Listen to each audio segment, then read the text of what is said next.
tonight.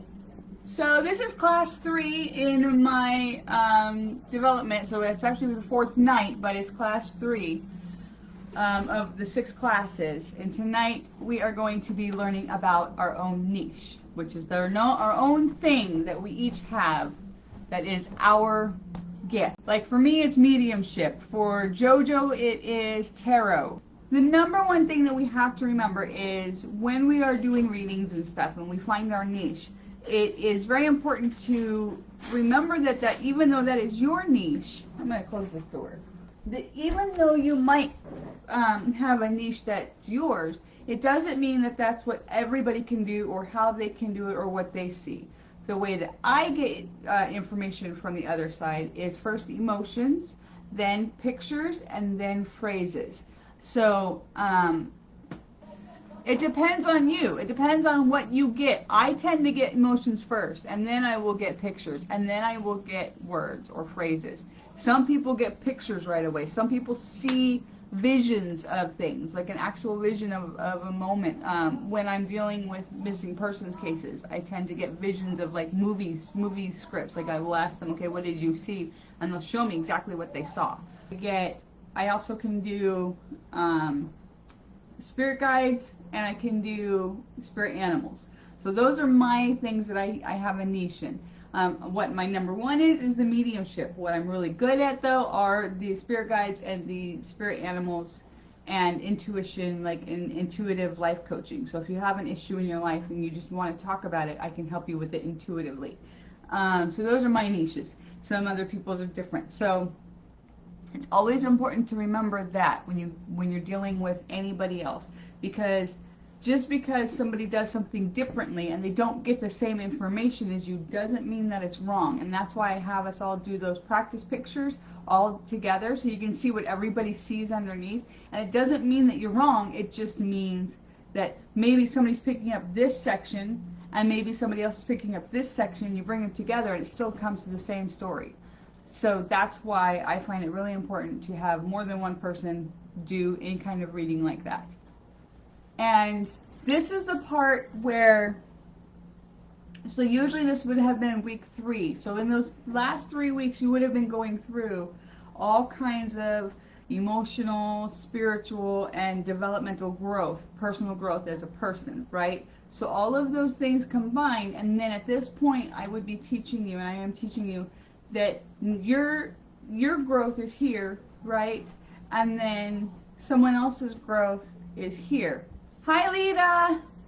So that means that even though you guys might be on the, growing at the same pace, but you're growing in different areas, right?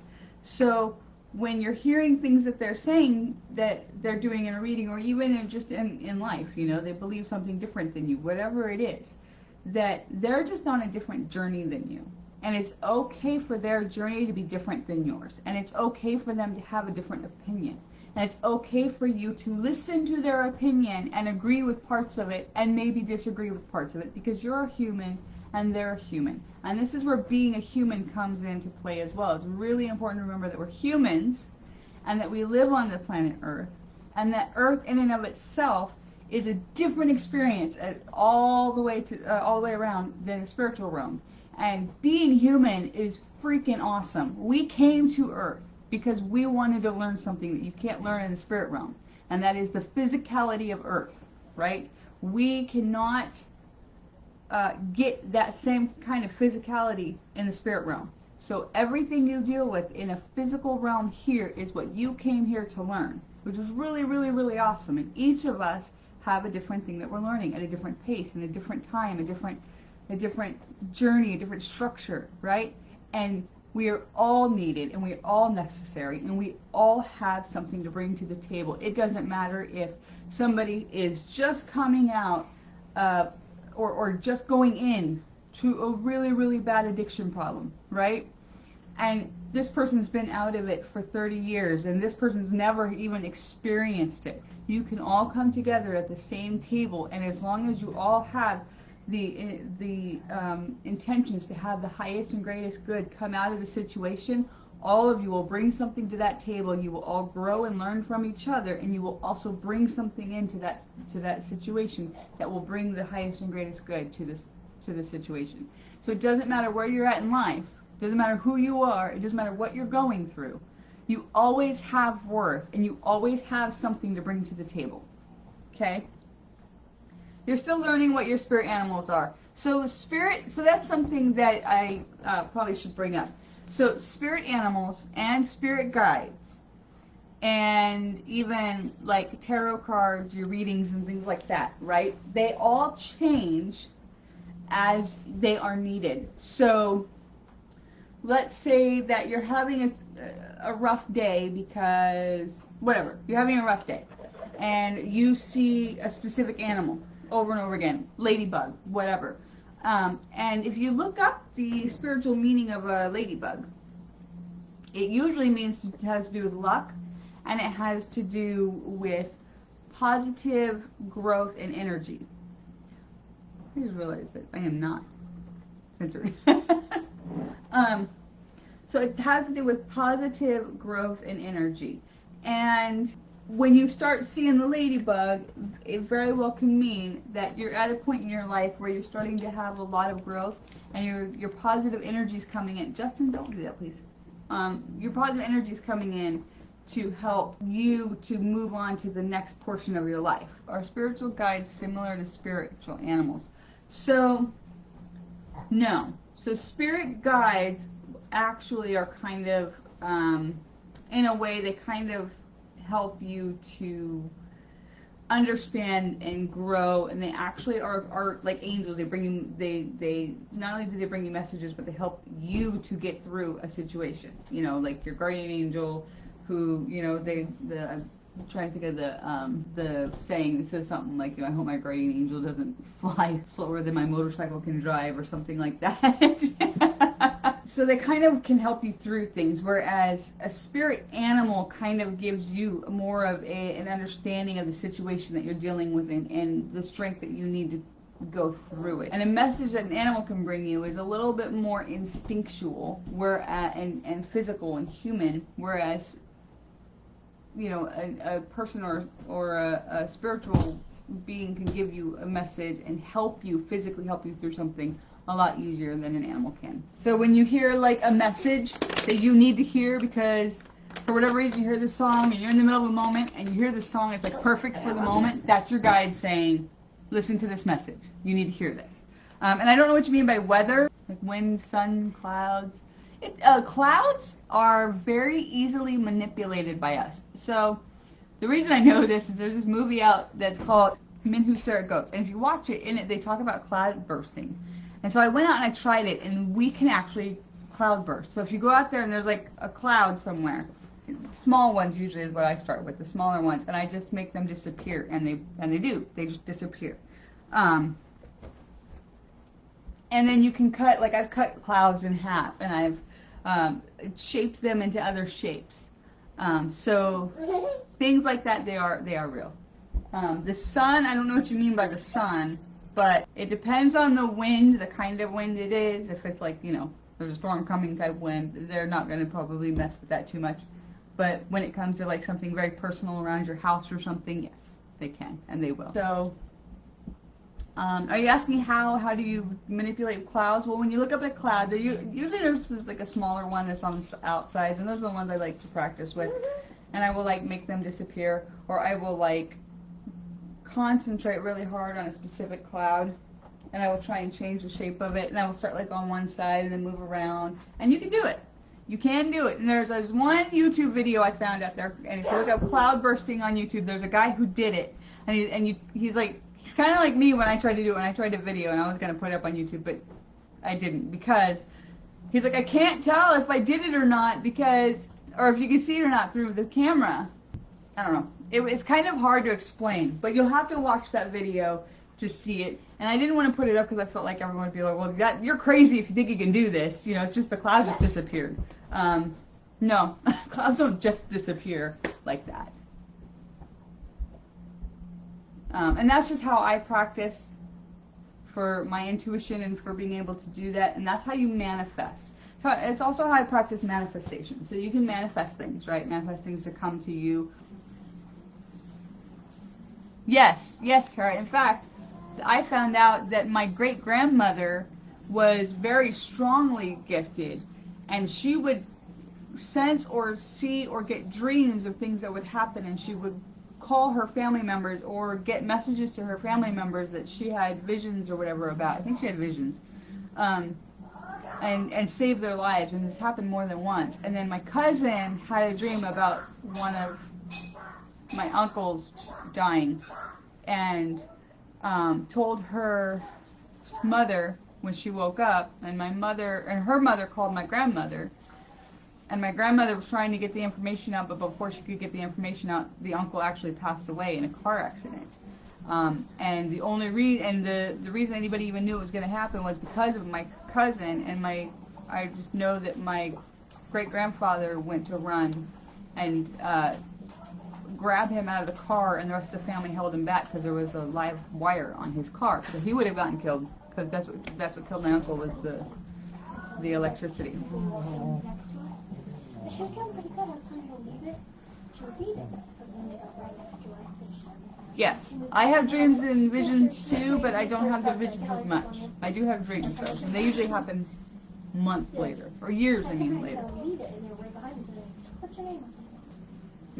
The only reason that I figured this out, because the rest of my family was like, no, we don't know anything about this. This is crazy. You're crazy. You know, nothing like that has ever happened.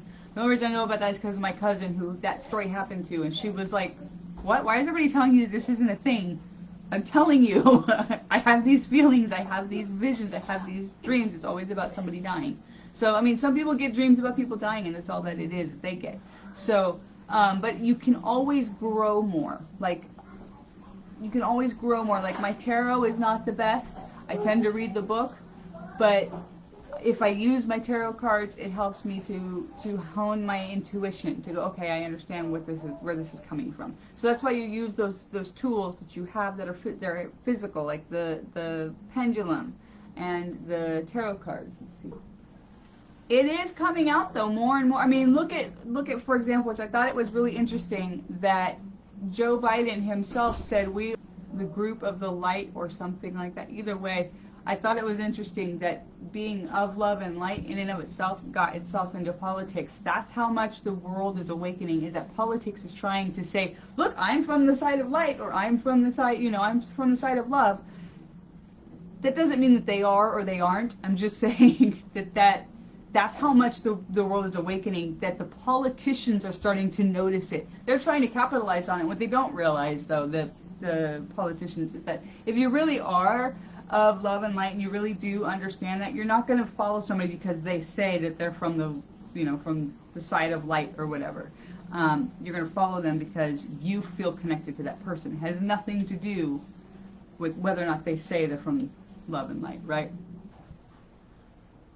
I know it's a bad example. Okay. We're not getting into politics, Shane. I'm just saying that the politicians are even getting to the point where they realize that the world is actually awakening enough that they're using words like love and light that they would have never used 50 years ago, 20 years ago, 10 years ago.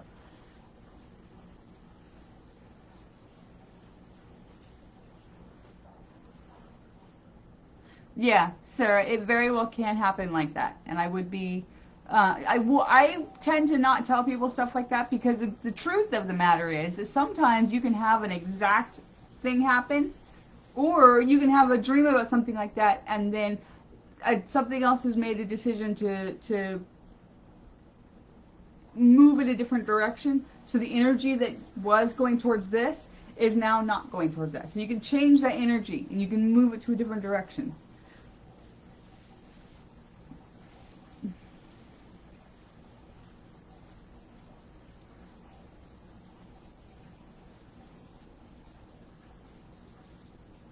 I have no idea, Tara, if it's because of the magnetic poles are getting close to flipping or moving, but I do know that the energy and the vibration of the entire earth is changing, and people are awakening because of it.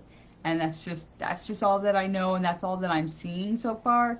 I'm hoping that it's prospering more, because my family doesn't believe it, and it's harder to talk about. Yeah, But that's why I'm saying, like, even the politicians are like, oh my gosh, you know, people really are awakening. They are seeing this.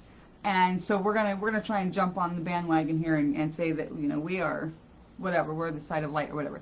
But it doesn't matter what they say, like I said. But the fact that they're doing it at all is proving how much the world is actually awakening, right? And so people are starting to come around and be like, you know what, maybe psychics aren't as crazy as we think they are. Like, I'm not a psychic. Psychics energy can tell you more about the future. I can't tell you about the future. I can only tell you what your loved one saw or felt or has memories with you with. They can help you with certain things in your life, but overall, that's what I get. My grandmother never once said that she didn't believe anything. Like, I had my aunt come to me and talk to me once, and I went right to my aunt and I said, or to my grandmother, and I was like, you know, your dead sister, my dead aunt, came to me and she said, you know, they need you, but I don't know who you is. Are you okay? And my grandmother didn't skip a beat, and she just looked at me and she just goes, well, no, but next time she comes around, say hi for me. And I'm like, what? My jaw was on the floor. I was like, I can't believe you're not responding to the fact that I just said that your dead sister came to me. She's been dead for 10 years. How is this possible? But my grandmother just said, yep, okay, you know, she believed it. But if you guys have any other questions, I do have to go. It's time for me to leave you all, and I shall come back tomorrow night, same time, same place. And tomorrow's class will be on having an open mind with your personal needs and boundaries. Tonight was finding your niche. So if you have any questions about finding your niche, what your niche is, or anything like that, you can message me or, you know, put it on the page or whatever, and I will get back to you as quickly as I can to the best of my ability. Other than that, I think that's it. South Atlantic Anomaly. Oh, I think I've heard about that, but I don't know a lot about it yet. I haven't looked into it that closely, but I will. I'll go look into that. I don't even know I'm a medium because of when I see videos, I see the shadows moving. That very well could be it. Yeah, I mean, everybody has different things. I don't get things like that in pictures as well. I get them from people, and then I bring the souls in and talk to them. So that very well could be it. My mind will be wide open.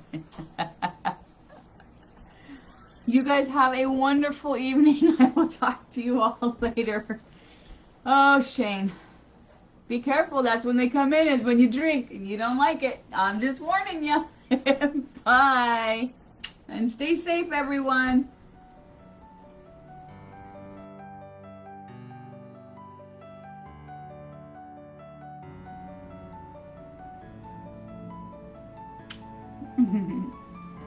Want a kiss?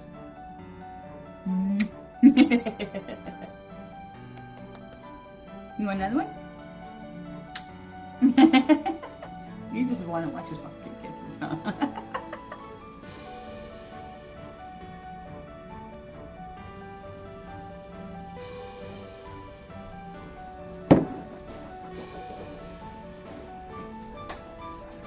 Hey, look! Shane has boogaloo. Go get some boogaloo. Go get some boogaloo with Shane. Boogaloo! So, anyway, if anybody wants to know the boogaloo story, my son doesn't eat. He's very, very picky. So when we ask him, do you want to eat this or do you want to eat that? And he's like, no, no, no, always no. So finally, one day, when we were on vacation, my boyfriend Shane says to him, out of just like, okay, what else can we ask him? And he goes, do you want some boogaloo? And my son goes, yes! And we're like, oh great, now we have to figure out what boogaloo is. So we go upstairs and they were making spaghetti, and we told him it was called boogaloo, and he ate it. But if you tell him it's spaghetti, he won't eat it. Go figure. It's a kid thing.